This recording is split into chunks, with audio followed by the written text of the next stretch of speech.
Health insurance portability and accountability act, जिसको हम लोग हिप्पा भी कहते हैं, ये यूनाइटेड स्टेट का एक कानून है जो हमारी मेडिकल इंफॉर्मेशन की सिक्योरिटी के लिए डाटा प्राइवेसी और सिक्योरिटी प्रोविजन प्रोवाइड करता है। दोस्तों 1996 में इस एक्ट को एस्टेब्लिश किया गया। यूनाइटेड स्टेट में हेल्थ केयर सिस्टम की एफिशिएंसी को इम्प्रूवमेंट देने के लिए इस कानून को पारित किया गया था। ये हेल्थ केयर डाटा की सिक्योरिटी और प्राइवेसी बनाए रखने के लिए बेस्ट प्रैक्टिसेस के साथ इसको स्टैंडर्डाइज भी करता है। दोस्तों ये स्टैंडर्ड यूनाइटेड स्टेट के department of health and human services के द्वारा बनाया गया था और अब तक इस डिपार्टमेंट ने, जिसको हम HHS भी कहते हैं, 2 डॉक्यूमेंट मेनली इसके अंदर बनाए हैं। पहला है प्राइवेसी रूल और दूसरा है सिक्योरिटी रूल। अगर हम इन दोनों रूल को समझ लेते हैं तो पूरा का पूरा हिप्पा इस रूल के अंदर हमारा कवर हो जाएगा। नमस्कार दोस्तों, मेरा नाम नीरज और एक बार फिर से स्वागत है आपका हमारे YouTube channel watch and grow पर। दोस्तों आज की इस वीडियो में हम लोग बात करने वाले हैं हिप्पा के बारे में कि ये एक्ट क्या है और किसके लिए ये एक्ट समझना बहुत जरूरी है। तो चलिए ज्यादा देर न करते हुए वीडियो को शुरू करते हैं।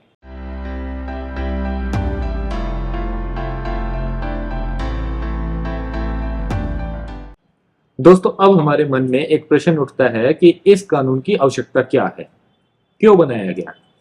तो इसको समझिए कि अगर हम और आप कोई भी अपना मेडिकल इंश्योरेंस करवाते हैं तो हम उस कंपनी को अपनी पर्सनल इंफॉर्मेशन और अपनी मेडिकल हिस्ट्री सारी की सारी उस कंपनी को बता देते हैं।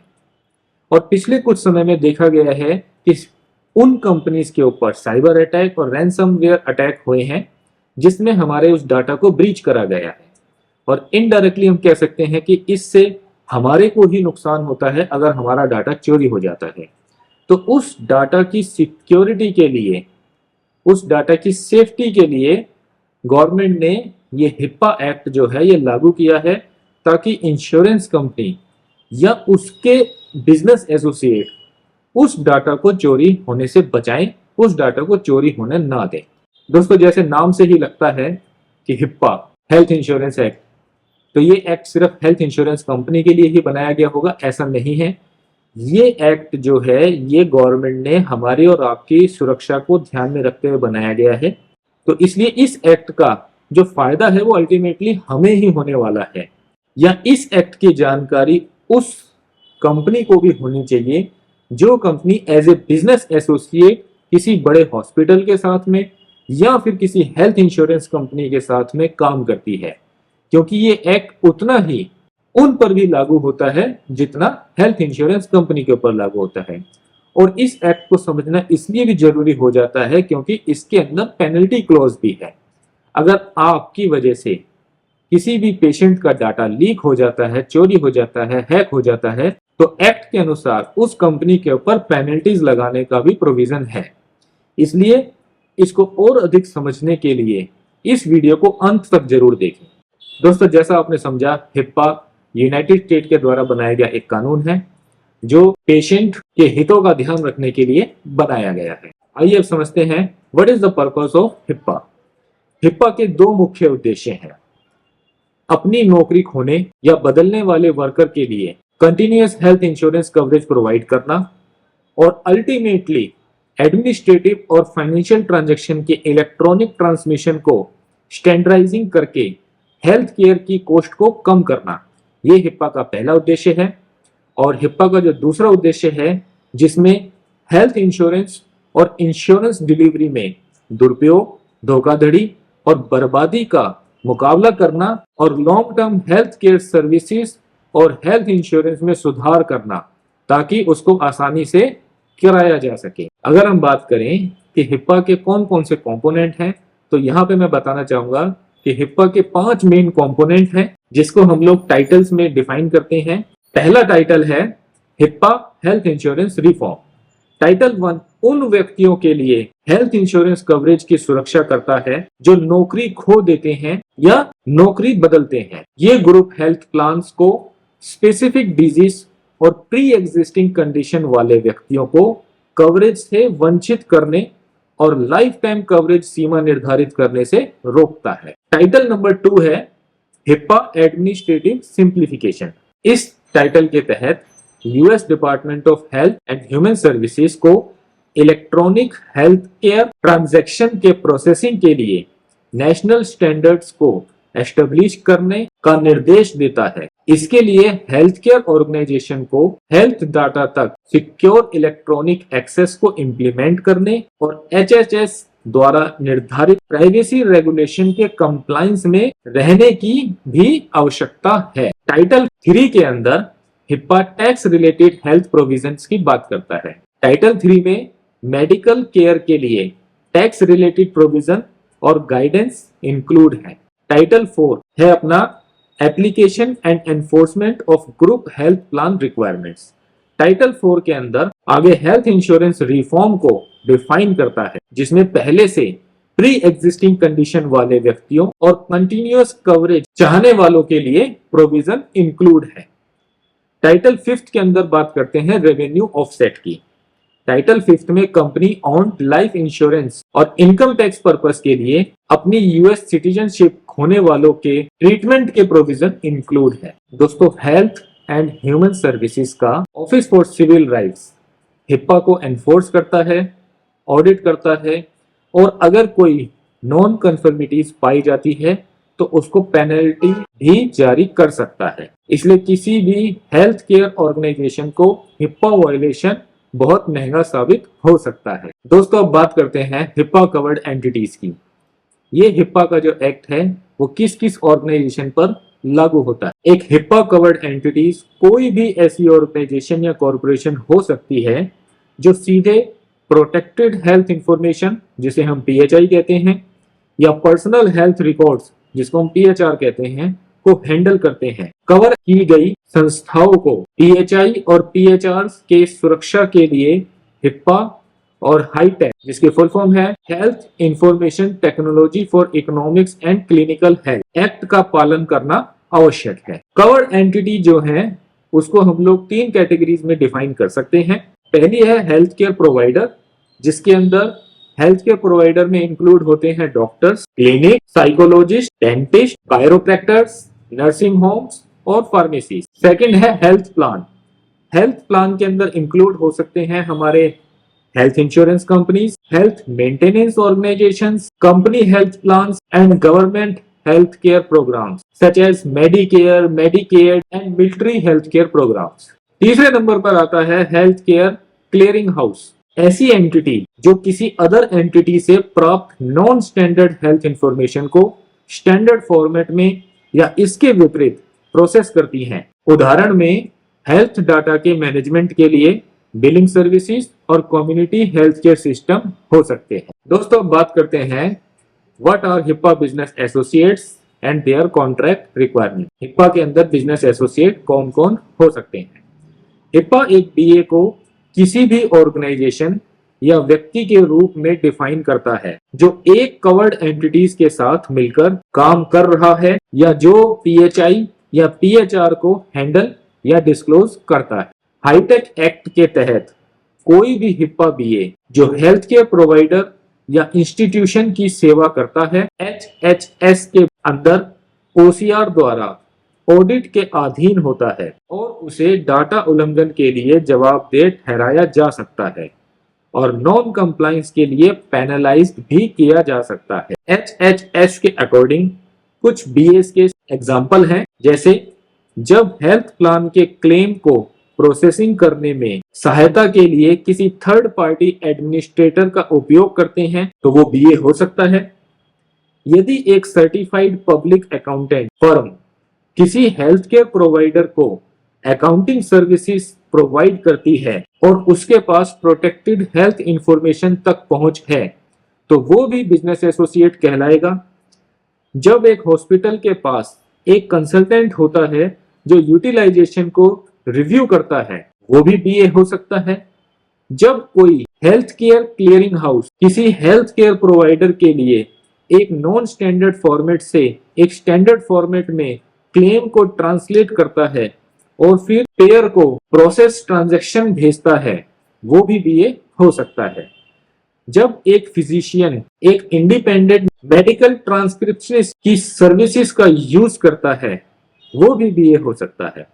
जब कोई फार्मेसी बेनिफिट मैनेजर किसी हेल्थ प्लान के फार्मासिस्ट नेटवर्क को मैनेज करता है, या जब कवर्ड की गई एंटिटी पीएचआई को स्टोर करने के लिए क्लाउड स्टोरेज सर्विसेज का यूज करती है, वो भी एक बीए हो सकती है। मोबाइल एप्लीकेशन डेवलपर को हिपा बीएस भी माना जा सकता है, क्योंकि कई health care mobile application PHI को हैंडल करते हैं। तो इस प्रकार आपने देखा कि बहुत सारे बिजनेस एंटिटी हैं जो हिप्पा के दायरे में आती हैं। तो दोस्तों आगे बढ़ते हैं। जैसा मैंने आपको बताया था कि इस एक्ट के अंदर मेनली दो रूल हैं, प्राइवेसी रूल और सिक्योरिटी रूल। तो सबसे पहले समझते हैं कि प्राइवेसी रूल में क्या क्या आता है। HIPAA privacy rule, the standard for privacy of individually identifiable health information, जिसे आमतौर पर हिप्पा प्राइवेसी रूल के रूप में जाना जाता है, पेशेंट के पर्सनल या प्रोटेक्टेड हेल्थ इंफॉर्मेशन की रक्षा के लिए यूनाइटेड स्टेट में फर्स्ट नेशनल स्टैंडर्ड एस्टेब्लिश करता है। हिप्पा प्राइवेसी रूल उन ऑर्गेनाइजेशन पर लागू होता है जिन्हें हिप्पा कवर्ड एंटिटीज माना जाता है। इसके लिए कवर की गई संस्थाओं की भी आवश्यकता होती है जो एक हिप्पा बिजनेस एसोसिएट के साथ मिलकर कॉन्ट्रैक्ट तैयार करने के लिए काम करते हैं, जो पीएचआई पर विशिष्ट सुरक्षा उपायों को लागू करने के लिए भी यूज करते हैं या डिस्क्लोज करते हैं। अब यहाँ पर समझते हैं कि वो कौन सी इंफॉर्मेशन है जो हिप्पा के अंदर प्रोटेक्टेड होती है। हिप्पा प्राइवेसी रूल सभी व्यक्तिगत रूप से पहचान योग्य हेल्थ इंफॉर्मेशन की प्रोटेक्शन करता है जो एक कवर्ड एंटिटी या एक बीए द्वारा आयोजित या प्रसारित की जाती है। ये इंफॉर्मेशन डिजिटल, पेपर या ओरल किसी भी रूप में रखी जा सकती है। PHI includes but not limited to the following. वो इंफॉर्मेशन हो सकती है पेशेंट का नाम, उसका एड्रेस, उसकी date of birth, social security number, उसके बायोमेट्रिक आइडेंटिफायर्स और अदर पर्सनली आइडेंटिफिएबल इंफॉर्मेशन। वो इंफॉर्मेशन हो सकती है एन इंडिविजुअल्स पास्ट, उसका प्रेजेंट और फ्यूचर फिजिकल और मेंटल हेल्थ कंडीशन। वो इंफॉर्मेशन हो सकती है any care provided to an individual. वो इंफॉर्मेशन हो सकती है पेशेंट की पास्ट, प्रेजेंट या फ्यूचर में की गई पेमेंट और उससे रिलेटेड इंफॉर्मेशन। दोस्तों आप समझते हैं कि हिप्पा प्राइवेसी रूल के अंदर पेनल्टीज क्या है। हिप्पा प्राइवेसी रूल के तहत हेल्थ केयर डाटा का उल्लंघन का शिकार होने के साथ साथ पेशेंट को अपने पीएचआई तक पहचान प्रदान करने में फेल होने पर ओसीआर से जुर्माना लग सकता है। प्राइवेसी रूल की जो पेनल्टीज हैं वो वायलेशन की गंभीरता के आधार पर अलग अलग हो सकती हैं, जिसको हम लोग 4 कैटेगरीज में विभाजित करते हैं। पहला है अननोइंगली वायलेशन, जिसमें हिप्पा के तहत $100 पर वायलेशन पे फाइन लग सकता है, जो कि मैक्सिमम $25,000 हो सकता है। दूसरा है रीजनेबल कॉज फॉर वायलेटिंग, जिसके अंदर $1,000 तक का फाइन लग सकता है और एनुअल मैक्सिमम $1,00,000 तक जा सकता है। तीसरा है willful neglect of HIPAA but the violation is corrected within a given time period. इसके अंदर $10,000 तक का फाइन लग सकता है, जो कि एनुअली मैक्सिमम $2,50,000 तक जा सकता है। विलफुल नेग्लेक्ट ऑफ हिप्पा, जिसके अंदर $50,000 तक का जुर्माना लग सकता है और एनुअली मैक्सिमम $1.5 मिलियन तक जा सकता है। इसीलिए दोस्तों हम कहते हैं कि हिप्पा को हल्के में लेना काफी भारी पड़ सकता है। अब बात करते हैं हिप्पा के सिक्योरिटी रूल के बारे में। इलेक्ट्रॉनिक प्रोटेक्टेड हेल्थ इंफॉर्मेशन के प्रोटेक्शन के लिए सिक्योरिटी स्टैंडर्ड, जिसे आमतौर पर हिप्पा सिक्योरिटी रूल के रूप में जाना जाता है, पेशेंट डाटा को सिक्योर करने के लिए नेशनल स्टैंडर्ड को एस्टेब्लिश करता है, जो इलेक्ट्रॉनिक रूप से स्टोर या ट्रांसफर किया जाता है। ये national institute of standard and technology cyber security framework से लिया गया है। ओसीआर हिप्पा सिक्योरिटी रूल लागू करता है, जिसका उद्देश्य हेल्थ टेक्नोलॉजी की एडवांसमेंट के साथ पेशेंट सिक्योरिटी को बैलेंस करना है। पीएचआई के सिक्योर पैसेज, मेंटेनेंस और रिसेप्शन को इंश्योर करने के लिए रूल को फिजिकल और इलेक्ट्रॉनिक दोनों तरह की सुरक्षा उपायों की प्लेसमेंट की रिक्वायरमेंट है। PHI और EPHI से जुड़े रिस्क और कमजोरियों को एड्रेस करते समय हेल्थ केयर ऑर्गेनाइजेशन को 3 प्रमुख रिस्क एनालिसिस क्वेश्चन पूछने चाहिए। पहला, क्या ऑर्गेनाइजेशन के अंदर EPHI और PHI के सोर्सेस को आइडेंटिफाई किया जा सकता है, जिसमें सभी PHI क्रिएटेड, रिसीव्ड, मेंटेन्ड और ट्रांसमिटेड शामिल हो। दूसरा, PHI के एक्सटर्नल सोर्सेस क्या क्या हैं। तीसरा, EPHI और PHI में इंफॉर्मेशन सिस्टम के लिए ह्यूमन, नेचुरल और एनवायरमेंटल थ्रेट्स क्या क्या है। तो दोस्तों, इस प्रकार हमने समझने की कोशिश करी कि हिप्पा क्या है, उसका प्राइवेसी रूल क्या है, उसका सिक्योरिटी रूल्स क्या है, हिप्पा किस किस एंटिटीज पर लागू होता है, हिप्पा किस किस एंटिटीज के बिजनेस एसोसिएट्स पर भी लागू होता है, इसका पेनल्टी क्लोज क्या है और कितनी पेनल्टी आप पे लग सकती है। तो अगर आप भी कोई ऐसी ऑर्गेनाइजेशन रन कर रहे हैं, जो अगर आपको लगता है कि आप भी उस एंटिटीज के बिजनेस एसोसिएट हो सकते हैं, तो आपको हिप्पा कंप्लाइंस को समझकर अपनी ऑर्गेनाइजेशन के अंदर इंप्लीमेंट करना चाहिए, ताकि आप पेनल्टी से बच सकें। दोस्तों, समझते हैं कि हिप्पा सर्टिफिकेशन और हिप्पा कंप्लाइंस क्या है। अगर आप भी कोई ऑर्गेनाइजेशन रन कर रहे हैं और आप भी अपनी उस ऑर्गेनाइजेशन के लिए कोई हिप्पा सर्टिफिकेशन लेना चाहते हैं, तो आप गूगल पे जब आप सर्च करेंगे तो आपको बहुत सारी ऐसी ऑर्गेनाइजेशन मिल जाएंगी जो हिप्पा सर्टिफिकेशन प्रोवाइड करती हैं। लेकिन मैं आपको यहाँ पर बता दूं कि हिप्पा सर्टिफिकेशन के नाम की कोई भी चीज नहीं होती है। सिर्फ हिप्पा कंप्लायंस होता है जब आप एज ए बिजनेस एसोसिएट किसी बड़ी एंटिटीज के साथ काम करते हैं, तो हो सकता है वो एंटिटीज आपसे बोले कि अपना हिप्पा कंप्लायंस का सर्टिफिकेट लेकर आओ। तो उसका मतलब ये नहीं होता कि हिप्पा सर्टिफिकेशन आपको कराना है, उसका मतलब होता है कि आपके पास में हिप्पा कंप्लायंस का सर्टिफिकेट होना चाहिए। हिप्पा कंप्लायंस को पूरा करने के लिए आपको कुछ गाइडलाइन को फॉलो करना होता है। आप चाहें तो वो गाइडलाइन खुद से फॉलो कर सकते हैं, चाहें तो आप किसी थर्ड पार्टी को अपॉइंट कर सकते हैं जो आपकी उस ऑर्गेनाइजेशन के अंदर आकर as a third party audit करते हैं और चेक करते हैं कि आप हिप्पा कंप्लायंस को फॉलो कर रहे हैं। अगर वो उससे सेटिस्फाइड होते हैं तो वो आपको हिप्पा कंप्लायंस का सर्टिफिकेट इशू कर देते हैं। तो आइए अब समझते हैं कि हिप्पा कंप्लायंस की क्या क्या रिक्वायरमेंट्स। हिप्पा कंप्लायंस की चेकलिस्ट की अगर बात करें तो यहाँ पर आपको एस्टेब्लिश करना है ए हिप्पा कंप्लायंस कमेटी, साथ में आपको रिव्यू करना है हिप्पा की guidelines, perform gap analysis to identify area of concern, build and execute a plan to address security gaps, review key vendors' interaction with PHI, perform ongoing monitoring and audit, establish data breach incident response protocols, perform HIPAA training, regularly evaluate compliance and review HIPAA updates, ask subject matter experts for assistance। तो दोस्तों, देखा आपने कौन सी वो checklist है जिनको आपको regularly पूरा करना है। साथ ही हिप्पा के अंदर अगर कोई भी अपडेट्स आती हैं तो आपको उसके साथ भी अपडेट रहना है। अगर आप भी कोई ऑर्गेनाइजेशन रन कर रहे हैं और अपने लिए हिप्पा कंप्लायंस का सर्टिफिकेट लेना चाहते हैं, तो डिस्क्रिप्शन में मैं एक लिंक डाल दूंगा, जिस वेबसाइट पर जाकर आप हिप्पा कंप्लायंस के लिए अप्लाई कर सकते हैं, या आप हमसे भी कॉन्टेक्ट कर सकते हैं।